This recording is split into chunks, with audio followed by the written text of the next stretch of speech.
As a lifelong hypochondriac, I've always been comforted by the Hippocratic Oath.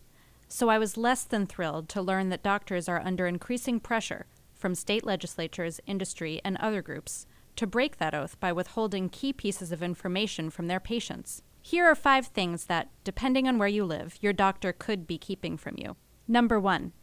Fracking chemicals might be making you sick.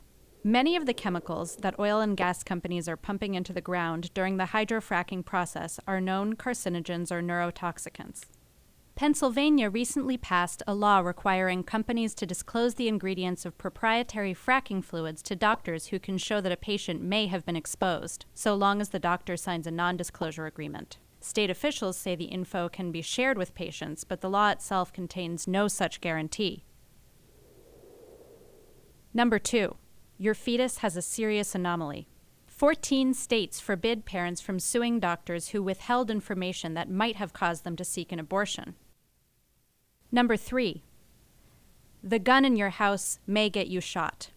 Pediatricians routinely ask parents whether they own guns, since research shows that gun owners and their families are almost twice as likely to be murdered and 17 times more likely to commit suicide with a gun. But in Florida, the Firearm Owners Privacy Act, signed into law by Governor Rick Scott in 2011, forbids doctors from asking patients whether they own guns. A federal judge has since ruled most of Docs versus Glocks unconstitutional, but Scott aims to appeal the decision.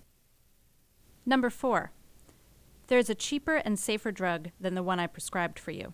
For a licensing fee, industry marketers can access the American Medical Association's database of physicians, which allows sales reps to track down precisely which drugs a doctor is prescribing. The good news is that Obamacare requires doctors to disclose in a public database any gift worth more than $10 that they receive from pharma reps. Number 5. Alternative vaccination schedules can sicken your kid. In his popular 2007 tome, The Vaccine Book, Making the Right Decision for Your Child, Dr. Bob Sears encourages parents to consider getting fewer shots at each infant checkup and spreading the shots out over more time. But the American Academy of Pediatrics Bioethics Committee says doctors have an ethical duty to warn parents that delaying vaccines will leave kids exposed to disease. If enough of them adopt the Sears schedule, it could weaken our herd immunity to catastrophic diseases like whooping cough.